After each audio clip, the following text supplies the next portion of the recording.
Ya, saudara, kita tadi sudah berdoa, saudara, kita akan dengarkan firman Tuhan. Saudara, hari ini sama seperti yang saya pernah jelaskan kepada saudara bahwa di 2 bulan terakhir dari Desember ini kita bicara tentang misi.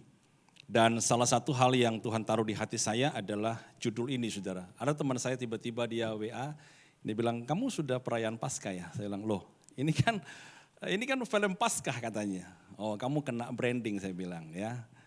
Saudara, kalau kita baca tentang judul ini, Passion of the Christ, gairah dari Kristus atau kerinduan hati Tuhan. Menurut saudara, apa sebenarnya kerinduan Tuhan dalam hidup kita? Apa? Kalau saudara bisa saya tanya, apa kerinduan Tuhan? Apa? Pak William apa? Menyelamatkan manusia gitu ya. Kalau ada hadiah tolong dikasih gitu. Saudara, tentu saja saudara ketika kita bicara tentang gairah terbesar dari Tuhan, itu pasti kita. Ya, pasti kita, saudara. Artinya apa?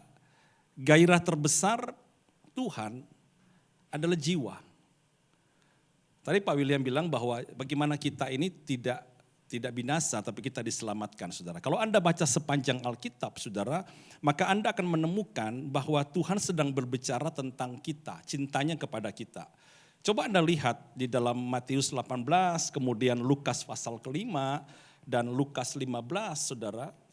Itu semua menceritakan tentang bagaimana kerinduan hatinya kepada kita. Dia berkata apa? Anak manusia datang untuk menyelamatkan yang hilang. Bahkan dikatakan, lebih besar kegembiraannya atas seekor itu daripada ke-99 ekor yang tidak sesat. Dalam Lukas dikatakan, saudara, bukan orang sehat yang memerlukan tabib, tetapi orang sakit. Aku datang bukan untuk memanggil orang benar, tetapi orang berdosa supaya mereka bertobat. Dalam Lukas 15 dikatakan apa, saudara? Demikian juga ada sukacita pada malaikat-malaikat Allah karena satu orang berdosa yang bertobat. Kalau saudara baca dari penebusan Kristus di kayu salib, dari penciptaan Adam dan Hawa, sampai kemudian manusia jatuh di dalam dosa, sampai dia rela datang ke dalam dunia menyelamatkan kita, berarti gairah terbesar daripada Tuhan itu adalah kita. Jadi jangan pernah berkata bahwa Pak, saya enggak dicintai loh Pak. Saudara, kalau Anda baca ini, itu membuktikan bahwa di pikiran Tuhan hanya ada kita. Anda ada loh di dalam hati Tuhan. Kita ada loh saudara di dalam planningnya Tuhan. Kita ada loh saudara di dalam cintanya Tuhan. Nah, kalau saya ngomong begini kepada saudara, apa yang muncul di pikiran saudara? Kalau saya berkata, gairah Tuhan yang terbesar adalah kita. Gairah Tuhan yang terbesar adalah cintanya kepada manusia. Gairah Tuhan yang terbesar adalah orang-orang yang belum diselamatkan. Apa yang muncul di pikiran saudara? Pasti Anda punya pertanyaan yang sama dengan yang saya tanyakan kemarin, saudara. Ya, ketika saya siapkan ini, saya bilang begini sama Tuhan. Kalau Tuhan memang mencintai saya, kalau Tuhan memang gairah terbesarnya adalah saya, kenapa ada orang sakit gak sembuh? Benar gak, saudara? Kenapa ada keluarga yang berantakan kok gak pulih, Tuhan? Kenapa ada hidup yang ngalami masalah demi masalah, saudara? Kita akan terus bertanya, kenapa Tuhan? Bukankah aku dicintai? Tuhan, kenapa Tuhan? Bukankah aku berharga? Tuhan, kenapa Tuhan? Bukankah aku ini dicinta oleh Tuhan? Saudara, kalau saudara nanya ini, saudara, sama seperti kemarin saya bertanya jawab di hati saya. Apa arti konsep cinta yang Anda pahami? Apakah dengan dimanja, ya semua kebutuhan Anda dipenuhi, itu adalah ekspresi cinta? Apakah saudara dengan menjauhkan semua bahaya dari hidup saudara, ya ketika Anda berjalan bahaya disingkirkan, ya dipindahkan semua barang-barang yang berbahaya, apakah itu ekspresi cinta? Ya. Dan apakah saudara ketika saudara berdoa, maka Tuhan menjawab semua yang Anda inginkan? Siapa yang bilang itu adalah cinta? Siapa yang bilang bukan Pak, itu bukan cinta. Tinggi. Oke, saya tanya lagi saudara ya. Apa konsep cinta yang Anda pahami? Apakah saudara yang pertama, Anda dimanjakan dengan semua yang Anda suka? Dia berikan semuanya saudaraku. Ketika ada bahaya, dia menyingkirkan bahaya-bahaya itu sehingga Anda berjalan seperti di jalan tol. Bahkan lewati pintu tol Anda nggak perlu bayar. Dan saudara, ketika saudara berdoa, apapun keinginan saudara, Tuhan jawab saudaraku. Siapa yang bilang, itu bukan cinta Pak? Tinggi. Sama saudara, saya juga bilang itu bukan cinta. Berarti ketika dia berkata, gairahku ini, passionku ini adalah kamu. Ketika dia berkata, aku cinta sama kamu nak.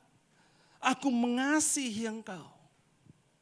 Anda langsung jangan pernah berpikir ketika Tuhan cinta kepada saya, maka segala sesuatu akan Anda terima.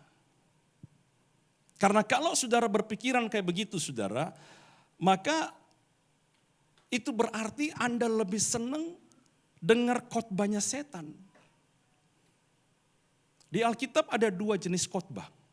Ya, kalau Anda lihat khotbah yang pertama saudara, ini dikhotbahkan iblis kepada Tuhan.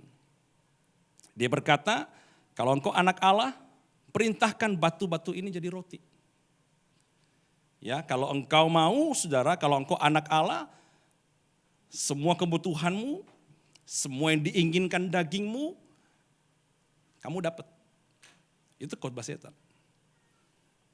Dia berkhotbah kepada Yesus saudara. Apa yang kamu inginkan? Bahkan batu-batu pun itu jadi roti.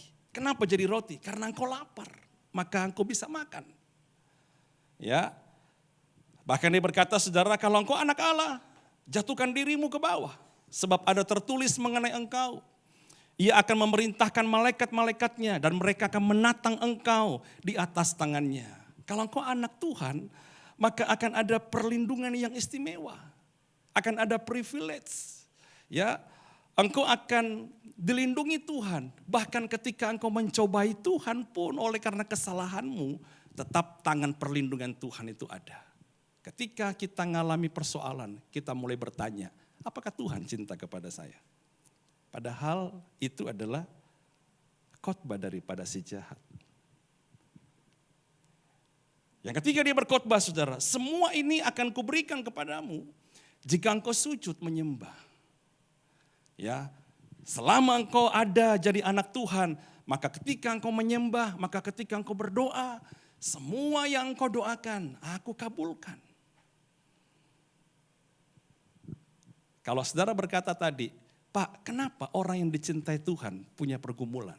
Kenapa orang yang dicintai Tuhan punya permasalahan? Kenapa orang yang dicintai Tuhan mendapat sakit dan belum sembuh?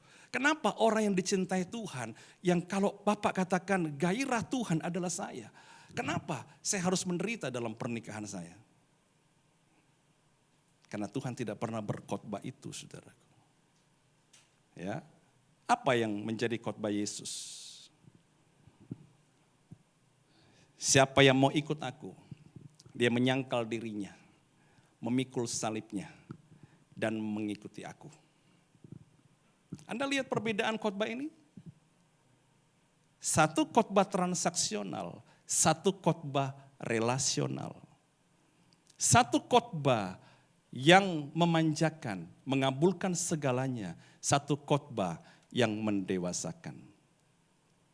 Satu khotbah yang memberikan apapun yang engkau mau. Satu khotbah yang mengizinkan Tuhan intervensi. Saya mau nanya sama saudara jemaat. Yang mana, khotbah mana yang disukai orang Kristen? 1 apa 2? Anda suka khotbah yang mana? 1 apa 2? Tadi orang Kristen suka apa? Langsung bilang 1 Pak. Ketika saya tanya, kalau Anda suka apa? Enggak berani ngomong. Benar-benar ya saudara ya. Pasti Anda akan jawab bahwa, oh lebih enak yang 1 Pak. Tapi kalau ini kita lakukan saudara, kita self-centered. Dan kalau ini kita praktekkan kepada anak kita, bakal jadi apa anak kita?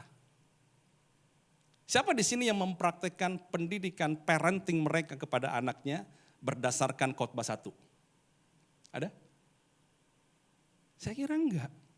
Kalau ada, Anda bukan orang tua yang baik. Kalau ada saudara, siap-siap aja satu saat nanti anak saudara akan hilang. Tapi saya percaya saudara, orang tua yang baik yang hari ini hadir, ketika engkau mendidik anak-anak saudara, maka Anda pasti pakai cara yang kedua. Anda harus ajar mereka kata tidak. Anda harus ajar mereka bahwa kehidupan itu harus dipertanggungjawabkan. Anda harus tahu apa konsekuensi dari dosa. Mereka harus paham bahwa ketika engkau dewasa, engkau harus mengerti untuk tidak mengiyakan segala hal dalam hidupmu. Nangkap saudaraku? Jadi kalau saudara mulai paham, kalau cinta Tuhan buat saya, kalau passion of the Christ itu adalah saya Pak. Jadi apa yang saya alami? Anda bakal ngalami ini. Untuk apa semua ini saudara? Karena memang inilah relasional. Pernahkah Anda berpikir bahwa aku menyertai engkau sampai pada kesudahan zaman? Penyertaan Tuhan tidak pernah menghilangkan masalah. Penyertaan Tuhan mendampingi Anda di tengah-tengah pergumulan saudara. Artinya apa? Permasalahan tidak dilepaskan untuk menguatkan kita. Tetapi dia menyertai kita saudara. Sehingga hal-hal itu tidak menghancurkan kita. Itulah penyertaan Tuhan saudara. Nah mari kita lihat saudara, Pak kalau gitu Pak, apa yang menjadi passion Tuhan atas hidup saya? Di dalam Yohanes pasal 17 ada satu, ini adalah chapter atau pasal yang berbicara dari pasal 1 sampai pasal akhir, berbicara tentang doa Yesus. Jadi ketika dia akan naik ke sorga, dia berdoa saudaraku. Kepada siapa dia berdoa? Dia berdoa kepada Bapa. Untuk siapa dia berdoa? Untuk para muridnya. Dan saudara mulai paham bahwa kedatangannya untuk menyelamatkan orang berdosa, dan ketika dia akan pergi, dia berdoa bagi para muridnya saudara. Inilah passionnya dia. Ya, orang yang membawa sesuatu untuk didoakan, itulah passionnya. Ya, nah coba kalau saudara membaca Yohanes pasal 17, Anda akan menemukan di sana ada 4 hal yang Tuhan rindukan terjadi atas kita. Ya, yang pertama saudara adalah supaya kita mengalahkan dunia. Itu passion Tuhan saudara. Yohanes 17:14 dikatakan, aku telah memberikan firman-Mu kepada mereka dan dunia membenci mereka. Karena mereka bukan dari dunia. Sama seperti aku bukan dari dunia. Aku tidak meminta supaya engkau mengambil mereka dari dunia. Tetapi supaya engkau melindungi mereka daripada yang jahat saudara. Jadi kalau saudara perhatikan di situ saudara. Kita sedang hidup, kemarin saya sempat ngobrol sama DC2. Saya bilang, kalian tahu enggak bahwa ada fenomena yang sedang terjadi yang saya rasa dan istri saya rasakan. Bahwa terjadi satu degradasi iman, penurunan saudara. Dari iman orang-orang percaya. Dibandingkan dulu, ya orang-orang itu begitu kuat dengan prinsip kebenaran. Tetapi hari-hari ini kayaknya jadi abu-abu ya saya bilang. Ya, antara LGBT semua jadi kabur saudara. Kemudian saya ingat satu ayat yang bilang begini saudara. Kalau nanti aku datang ke dalam dunia, ada enggak iman ya? Saudara paham ya saudara ya? Jadi kan kedatangan Tuhan belum terjadi nih saudara. Nah Alkitab berkata apa? Kalau nanti aku datang, aku dapati iman enggak ya? Kalau ayat ini Anda terjemahkan, iman bakal bertambah banyak atau bertambah langka? Langka dong.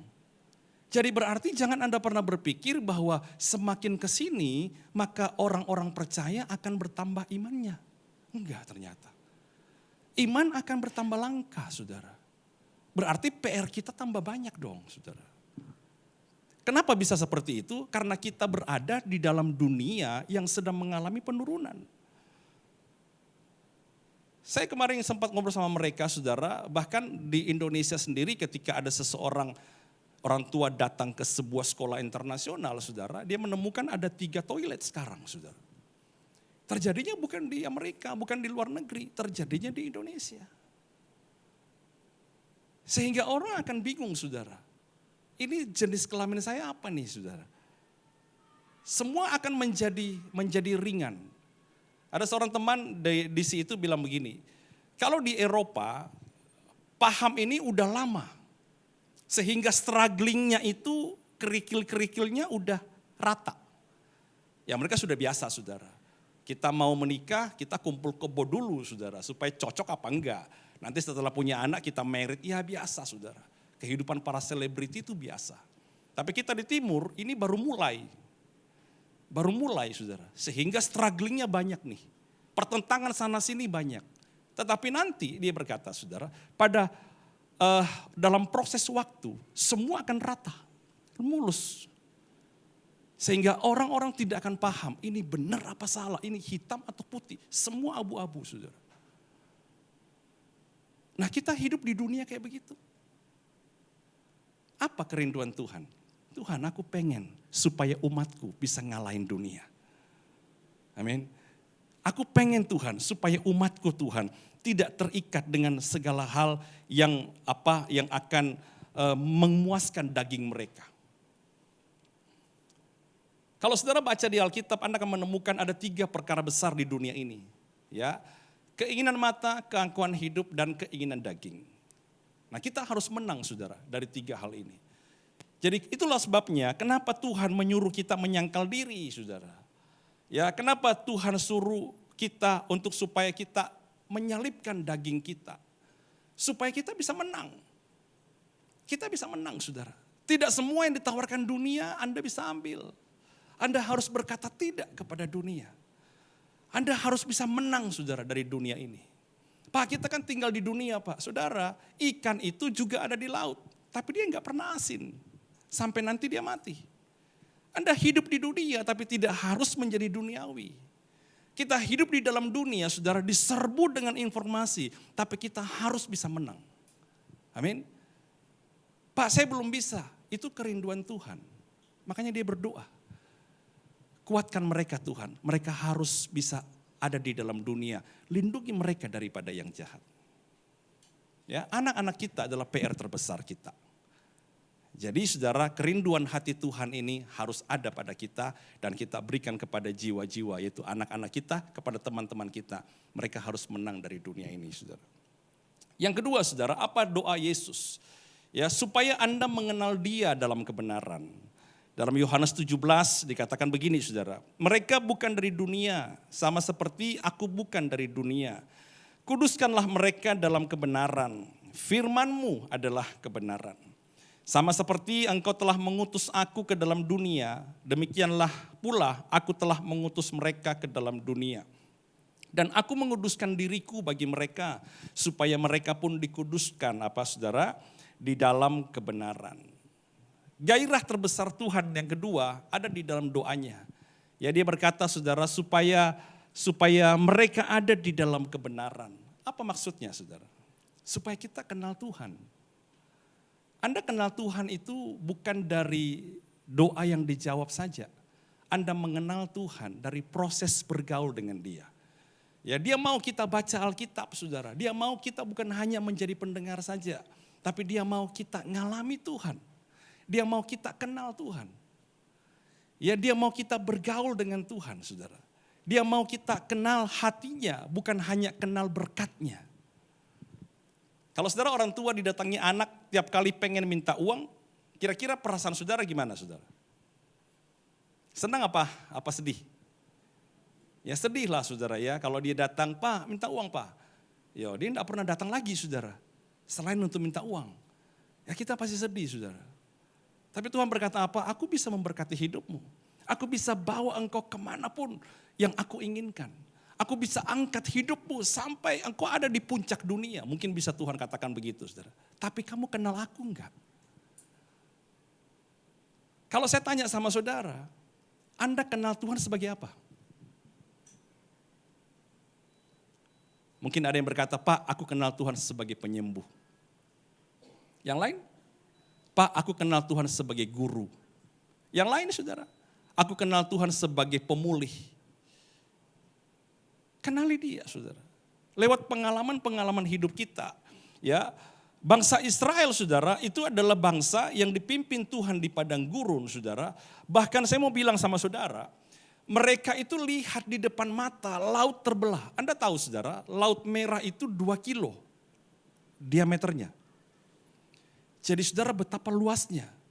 Jadi kalau dari tepi pantai sampai ke ujung itu 2 kilo.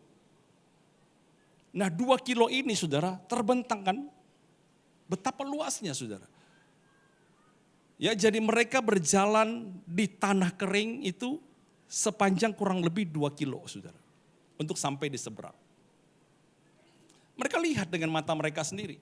Mereka lihat dengan mata mereka sendiri, pagi-pagi mereka bangun saudara, tanah itu putih semua. Apa ini Musa? Oh ini mana? Tinggal makan aja. Kamu gak perlu kerja, kamu gak perlu tanam. Jadi dimakan saudara. Gurih. Ya dimakan. Dengan mata mereka sendiri mereka melihat apa saudara? Burung puyuh datang di padang gurun. Musa, kita kan makan mana setiap hari, udah bertahun-tahun. Kapan kita makan daging? Musa juga bingung saudara. Di sini mau cari daging di mana? Dia protes sama Tuhan, Tuhan ini bangsa gimana caranya Tuhan? Gimana saya bisa siapin daging? Tuhan bilang tenang aja, nanti tak kirim daging. Pakai Gojek kah atau apa? Saya juga enggak tahu saudara. Ternyata pakai angin saudara. Angin bertiup kencang saudara, burung puyuh datang. Makan tuh daging. Dia melihat saudara bagaimana Tuhan menenggelamkan bangsa Mesir di mata mereka, depan mata mereka.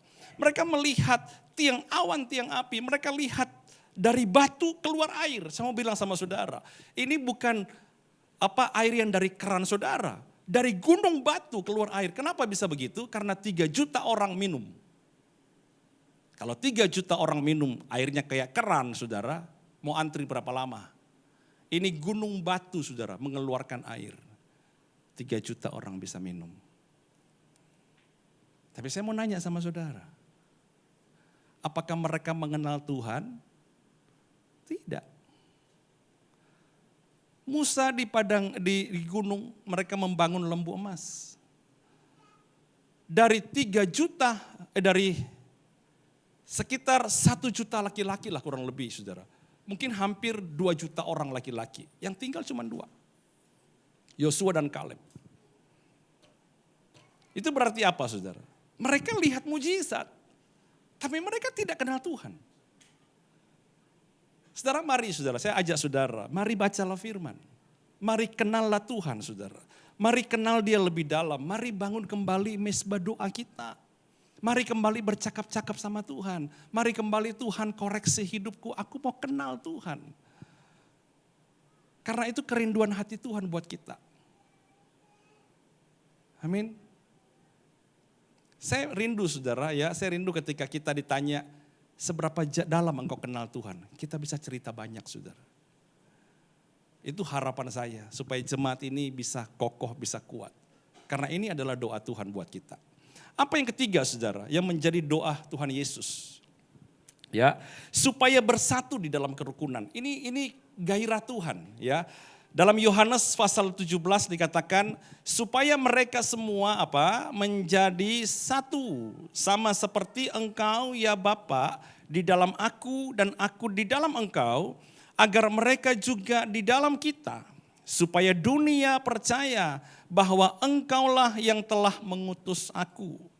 Dan aku telah memberikan kepada mereka kemuliaan yang engkau berikan kepadaku, supaya mereka menjadi satu sama seperti kita, saudara, adalah satu. Dia berdoa kepada Bapa saudara, untuk siapa? Para murid. Di situ ada 11 murid ya. Dia berdoa, Tuhan satukan mereka. Karena satu merasa lebih tinggi, satu merasa menonjolkan diri, satu merasa enggak senang sama si A, satu juga enggak senang sama si B. Tuhan satukan mereka. Biarlah mereka hidup rukun ya Tuhan. Ternyata saudara, kesatuan di dalam jemaat itu adalah salah satu doa Yesus. Dia rindu saudara supaya anak-anaknya itu hidup dalam kesatuan. Satu nasihat kami kepada anak-anak adalah begini saudara. Nanti kalau kalian ini sudah menikah, ya bahkan dari sekarang, ingat ya ketika saudaramu lagi lemah, dibantu. Ya, ingat ya didoakan, ingat ya saling nopang. Itu pesan bapak saudara, pesan orang tua. Nah ini pesan Tuhan. Ya, dia berkata, ayo hidup dalam kesatuan. Saudara, tidak gampang memang hidup dalam kesatuan di dalam jemaat saudara. Tapi saya mau bilang begini, ayo kita menjaga kesatuan jemaat ini saudara. Kita menjaga dengan apa? Kita saling menghargai. Ya, kita saling support, kita saling menerima kekurangan. Ya, jangan saling menghakimi saudara. Ada saya pernah sampaikan kepada saudara, tapi saya coba sampaikan lagi saudara. Ini adalah cara kita menjaga kesatuan. Ya, yaitu apa? Coba kita punya kejujuran, saudara. Jangan hidup itu seperti orang munafik, ya. Karena komunitas yang sehat itu bukanlah kumpulan orang-orang munafik yang memoles luarnya dengan baik, memoles kata-katanya dengan manis. Ya, kita harus tampil otentik. Kita harus membangun kesatuan. Supaya apa, saudara? Supaya kita memenuhi keinginan daripada Tuhan. Supaya kita memenuhi kerinduan daripada Tuhan, saudara. Ya, ayo kita saling menghormati. Ada yang lebih, saudara lebih tua, belajar kita sapa dengan baik.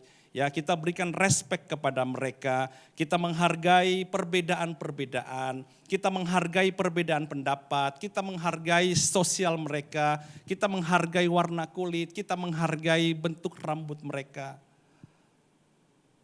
Coba lihat kiri kanan saudara, unik enggak jemaat ini saudara? Ya, unik enggak saudara? Yang di sebelah saudara unik enggak saudara? Unik Pak. Ya, saudara kami menggembalakan cukup lama dan kami menyadari saudara, kita ini ketemu besar ini unik-unik ini orang-orang saudara. Unik-unik saudara. Ya udah saudara. Keunikan tidak melarang kita masuk neraka. Tidak melarang kita masuk surga. Anda mau unik juga saudara kalau hidup benar juga masuk surga kok saudara. Ya, it's okay. Nah kita jangan menjadikan itu sebagai sesuatu yang hal yang besar saudara. Ya, ada pepatah Cina berkata kalau besar, masalah yang besar dikecilkan. Masalah yang kecil dihilangkan. Yang kita praktekkan apa? Masalah yang kecil. Ya, itulah sebabnya kenapa kita susah bersatu. Ya bilang sama-sama, kalau kita bersatu, kita memenuhi kerinduan Yesus. Ayo ngomong kiri kanan. Ya saudara ya, apalagi saudara, membangun kebersamaan. Makanya kalau ada ibadah onsite kayak begini, ya kita lebih sering datang. Ya, jangan lebih suka online. Online itu saudara, saya tidak melarang Anda online, asal ada special case lah ya. Tapi kalau saudara bisa hadir itu lebih baik. Kenapa? Kita bisa ketemu, ya kita bisa lihat ekspresi. Kalau saudara kan di rumah bukan berarti saudara berarti tidak dapat berkatnya, tetap dapat saudara. Tetapi kan berbeda ya kalau kita ada effort, kita datang, kita lihat satu sama lain saudara, kita belajar untuk dibentuk, ditempa, kita ada dalam komunitas DC, kita sama-sama dibangun, itu menciptakan kebersamaan. Ya, dan kita apa? Yang ketiga, yang keempat apa? Menolak gosip. Jadi kalau ada orang, kamu tahu enggak si A begitu? Kita harus berusaha apa? Meredam aja. Ya, menghindar aja. Ya susah diredam, tenangkan aja saudara. Ya mungkin apa, jangan langsung percaya saudara. Anda kantongin aja, simpan di hati saudara. Ya kalau ada kesempatan Anda nanti nanya sama orangnya, benarkah begini? Nanti Anda, oh iya seperti itu. Jangan saudara. Saudara yang suka gosip juga tahan lidah saudara. Karena dosa karena lidah itu berbahaya. Jangan suka memecah belah orang. Tidak boleh saudara. Karena Alkitab mengajar kita. Kalau Paulus menuliskan, gosip ini kayak kanker. Menjalar saudara. Ya, jadi kita harus hati-hati saudara. Nah kenapa saudara? Kenapa ini perlu kita jaga? Yuk saudara baca sama-sama dengan suara nyaring. 1, 2, 3. Karena kualitas sebuah hubungan akan menentukan atmosfer sebuah komunitas. Ulang lagi sama-sama. 1, 2, 3. Karena kualitas sebuah hubungan akan menentukan atmosfer sebuah komunitas. Jadi kalau hubungan kita oke, hubungan kita bersatu, maka komunitas, atmosfer komunitas ini akan hangat. Tapi kalau ada sesuatu ganjalan di hati kita, kita akan jadi orang asing di tengah-tengah komunitas. Betul ya? Ada seorang bapak saudara, dia ke gereja, dia dengarkan khotbah, dan dia serius sekali mendengarkan khotbah. Hamba Tuhan itu berkhotbah dengan semangat saudara, dan kemudian dia menyampaikan pesan yang luar biasa. Tiba-tiba saudara, HP-nya dia lupa silent. Kering gitu ya. Apalagi pilihan ringtone-nya itu kayak old phone gitu ya. Yang kayak itu loh, telepon yang puter gitu. Anda masih ada, masih ingat itu saudara. Aduh keras gitu ya. Pendetanya langsung diem, liatin dia. Sampai dia gopoh saudara, waduh HP ku. Bingung saudara gimana matikannya, cari. Tak, matikan. Ketika dia toleh kiri dan kanan saudara, semua jemaat melihat dia. Istrinya mukanya berubah. Wah dia benar-benar panik saudara. Kemudian pendeta itu melanjutkan khotbahnya. Tapi dia sudah enggak konsentrasi. Ketika dia selesai saudara, selesai dia ibadah. Ketua di sini bilang begini, lain kali jangan lupa ya, kamu matikan HP-mu. Istrinya bilang, kamu bikin malu aja.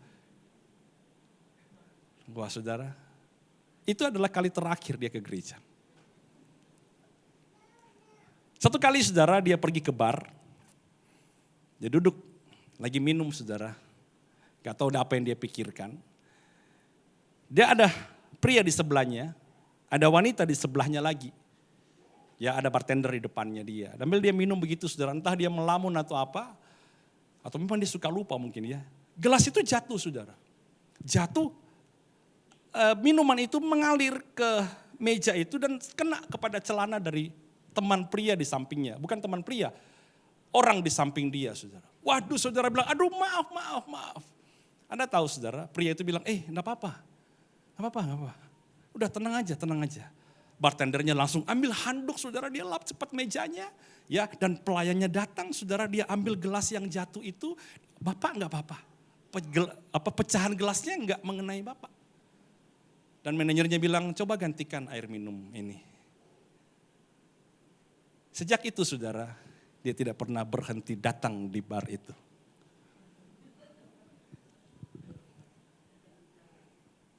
Anda mau datang di gereja dengan kondisi kayak begini? Orang datang ke gereja bukan karena khotbahnya. Orang datang ke gereja bukan karena gembalanya. Orang datang ke gereja karena atmosfernya. Amin.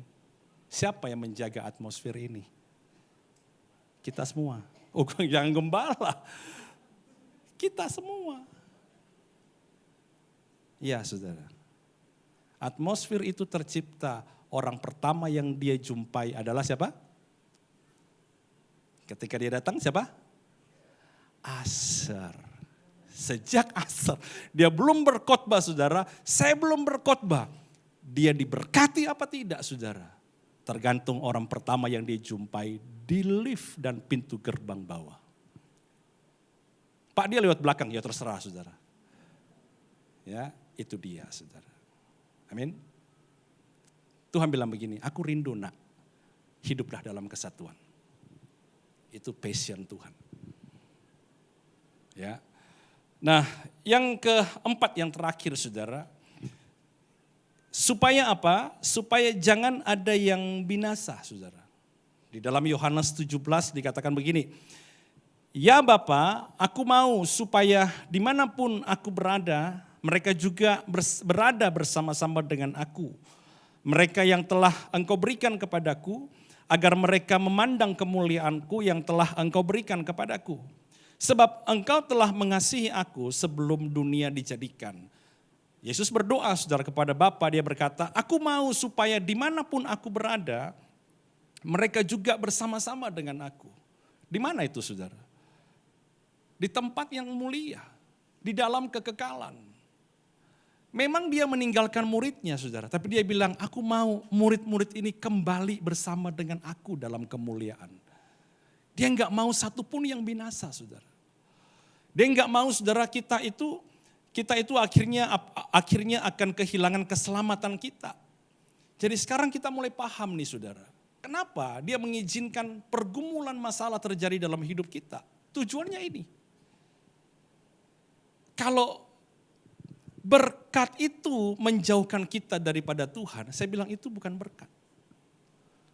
Jangan pernah mengkategorikan, Pak, kesenangan adalah berkat, kesusahan adalah kutuk. Bukan.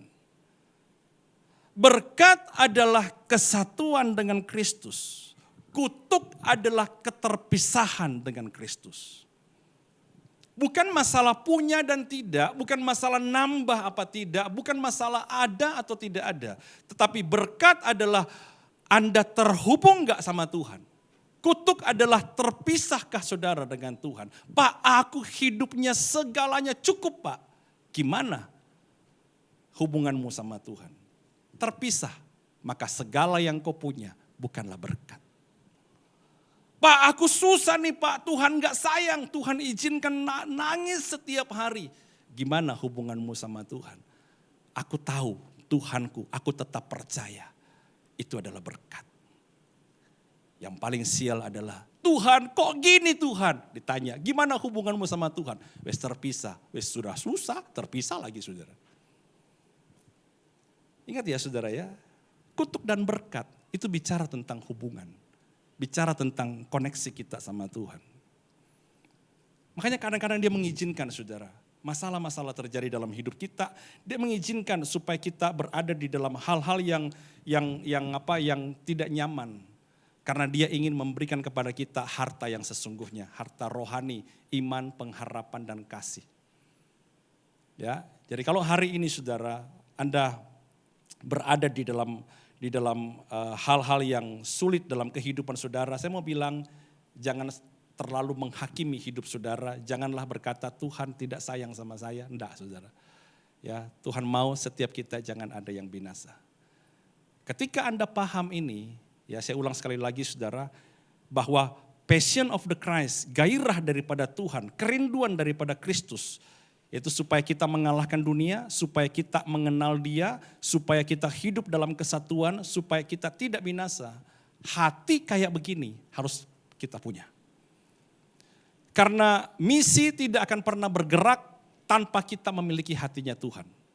Kalau hati Tuhan adalah jiwa, maka kita berkata, Tuhan, aku pengen punya hati kayak Tuhan, taruh di hati saya. Sehingga ketika engkau lihat ada orang saudara, engkau lihat orang baru, engkau lihat jiwa baru saudara. Anda punya hatinya Tuhan, Anda bawa dia, Anda bangun dia saudara untuk berada di dalam kesatuan tubuh Kristus. Anda bawa dia untuk dia bisa mengenal Tuhan, Anda bawa dia supaya dia bisa diselamatkan. Ini yang kita harus lakukan dalam kehidupan kita. Supaya mulai hari ini saudara, apa yang Tuhan pikirkan kita juga pikirkan. Apa yang ada di hati Tuhan juga ada di hati kita. Itulah yang namanya pengikut-pengikut Kristus. Amin saudara. Siapa di sini yang mau berkata, Tuhan aku pengen kerinduanmu adalah kerinduanku juga. Bisa katakan? Amin saudaraku.